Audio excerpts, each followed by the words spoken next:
kini sa lagyo nga mga yuta uhuging na. Siya ang nagpatibulaag sa Israel, nagatigom karon kanila. Nagabantay siya kanila, ingon sa usa ka magbalantay sa iyang panon. Ahang Ginoo,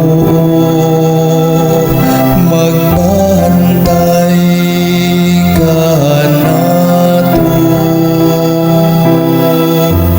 maingon sa usa ka magbalantay nga nagbantay sa iyang panon.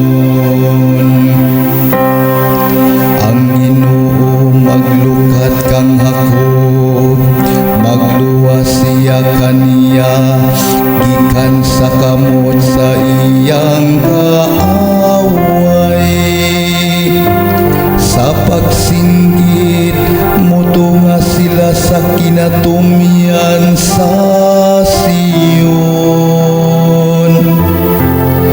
Maganayan sila ngadto sa mga panalangin